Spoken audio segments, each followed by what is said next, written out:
There are things in life that we take advantage or we take for granted for. Something simple but has so much significant meaning. For example, shoes.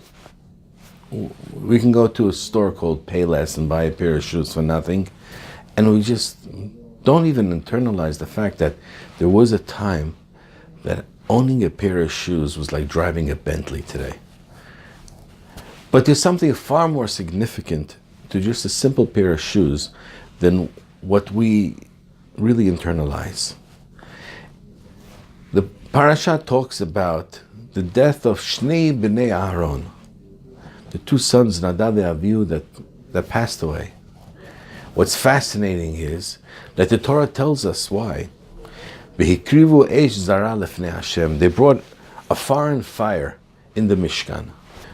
The rabbis and Chazal come and tell us two other options of the interpretation of what really took place.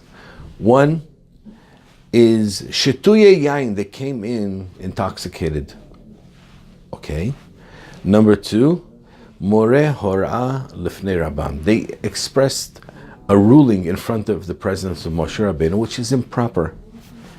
Some of the things are really challenging to understand. For example, more hora lefnei Rabbam. You think any true rabbi that his disciple answers a question in his presence? Well, if he's wrong, he should correct him, and if he's right, he should derive joy that my student came to a point in time that he can actually answer the questions.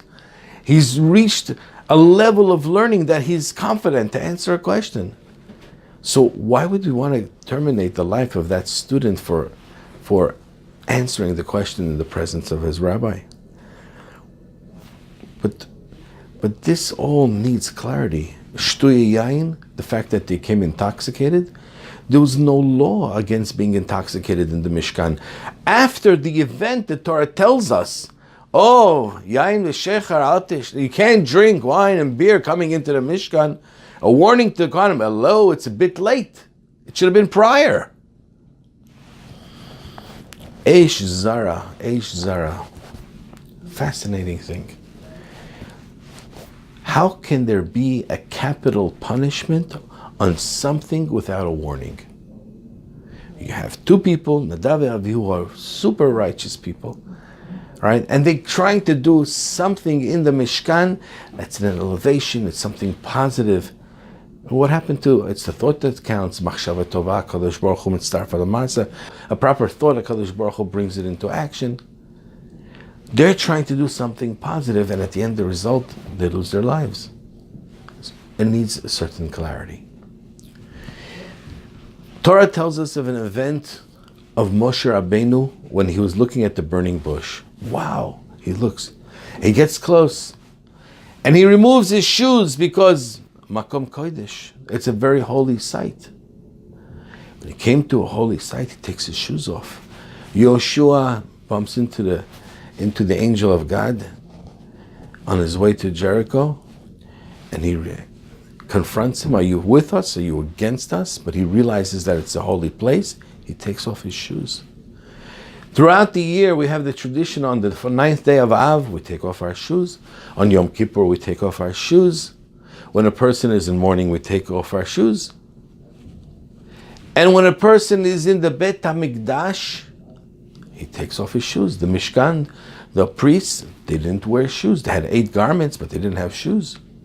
What is the significance of shoes that it's here to portray to us, not just the essence, but the in total totality of what's going on here? What is the avodah? What is the worship, the work that we're doing in this Mishkan?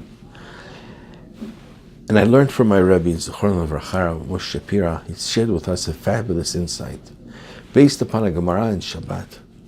He shared with us that when a person has a pair of shoes, he can walk on his own path. He can walk in the woods. He can walk in the desert. He can walk on thorns. He can walk on rocks and pebbles. He has something protecting his feet so he can take his own path. A person that doesn't have a pair of shoes, he can only walk on a path that's been paved by others. That means to say, he can only walk on a proper path. Otherwise, he may step on a rock and cut his foot. He may step on a twig and hurt himself. So he must be walking on a path that's paved by others. So the concept of shoes in depth, and so much so that when the day of Tisha B'Av comes, we remove the blessing of Sha'asa li kol tzorki, right? Which is referring to shoes, that God has made for us all of our necessities. You know what the real necessity for life is? Independence. The ability to go and do what you want, when you want. Liberty to walk, to travel, to go places. That's a necessity. Sha'asa li kol tzorki. We omit that blessing on the 9th of Av because we're not wearing shoes, because we're not able to obtain all of our necessities.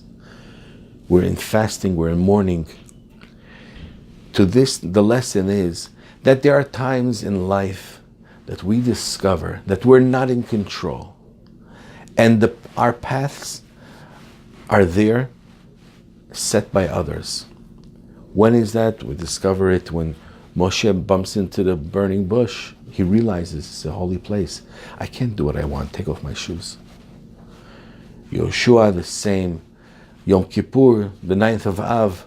These are times when we internalize that you don't do what you want. You don't come and rethink and redesign. No, there's a designated path. This is the way you go. At the same time, you have a location called the Mishkan. You have a location called the Bet HaMikdash, the Holy Temple. When you come onto the temple, you remove your shoes, because the whole attitude, the ambiance, the presence of God in God's domain is, I don't decide how I want to act. I don't go where I want to go. There are areas that are limited. There are areas that I don't have access to. And if I'm a priest and I have to do certain activities, I need to do the activities in a specific manner with the right intentions. Otherwise, the entire activity is null and void.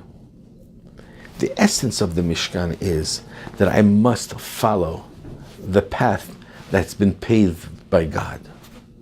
The essence of these three concepts of what their sin was, the common denominator is that I'm still looking for independence in the presence of a place in the Mishkan where I'm not supposed to have the independence. Shituye yain means to say you didn't understand the magnitude of your location. You came in intoxicated. That means to say you feel you can do what you want. Moreh hora lefnei rabbam means to say that when I can come and give a halachic ruling in the presence of my rabbi, it means to say I have independence, I can do what I want. Eish zara is a foreign fire. What are you bringing foreign fires for?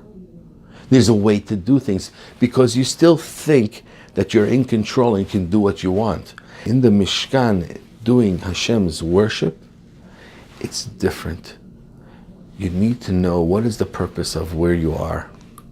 And that understanding means that I don't have the liberties to do what I want. And if I do, even with the proper intentions, it's totally wrong. I'd like to end with a little story about this gentleman that was the messenger of a king.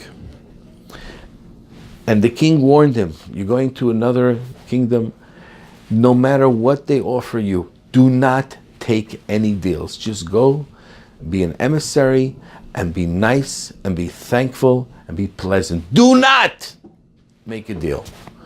When he gets there, the king receives him, wines and dines him, and he tries to make a deal with him. I want to offer you $10 million gift for your king.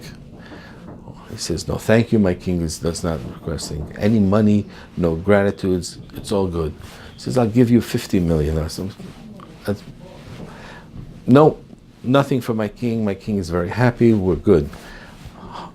200 million, no thank you. $1 billion, the guy's saying, I'm getting a free $1 billion.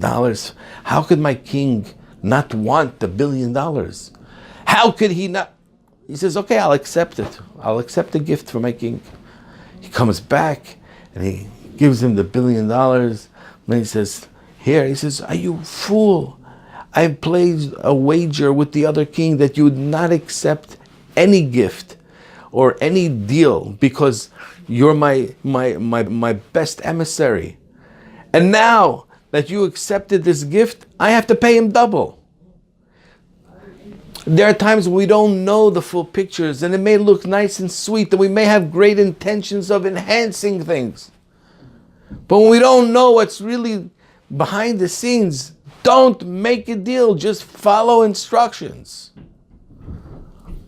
That's the message of Shnei Bnei Aharon. Shtuye Yain, Mor Ha'ora Lefnei Rabban. Eish Zara is all the same thing. You think you can do what you want when you want. Well, that's really the sin of Adam. I hope this shared with us some clarity, and I hope we have more of an appreciation for our shoes. Have a good day.